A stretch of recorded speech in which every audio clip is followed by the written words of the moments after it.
Good morning. Welcome to Pastor John's Fireside Chat. It is Thursday, April 28th, and I hope that you're doing well. Yesterday was the call service for St. Louis Seminary, where vicars received their calls or their internship assignments, and then pastors going out in the field for the first time received their calls. It's an exciting time. I will always remember my call service. It was one of the most exciting moments of my life and also one of the most disappointing, because as I tell the story, I did not want to be a church planner. They asked me if I wanted to do that, and I said, "You've never taught us how to do that. Of course I don't want to be."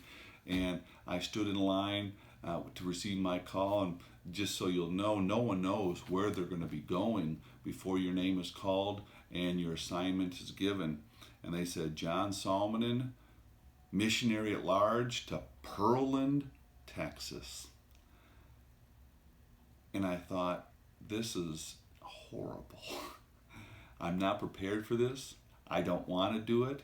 God, you've got to have made a mistake. I tell that story often in the new member class because if I had gotten my way, I would have missed out on the ride of a lifetime, because God's plans are always better than our plans. God's plans are usually a lot bigger than our plans.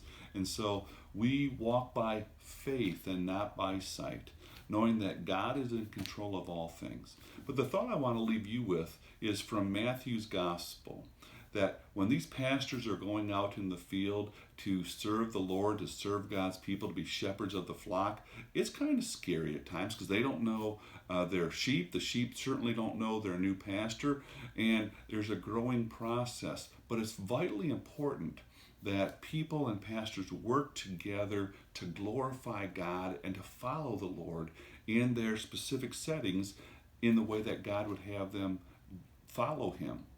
Jesus said this in Matthew chapter 9.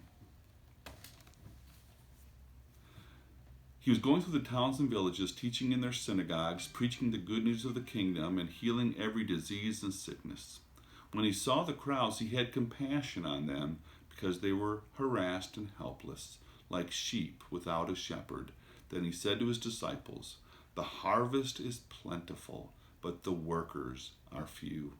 Ask the Lord of the harvest, therefore, to send out workers into his harvest field." And that doesn't apply just to pastors or even to called workers like DCEs and teachers and directors of parish music.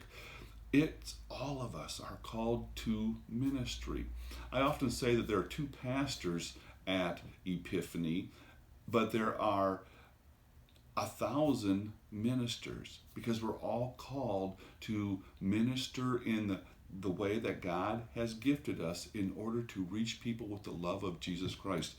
Because people are still harassed, people are still helpless, people are still like sheep without shepherds. And so God calls us to join Him in the work of guiding and directing and leading and loving people.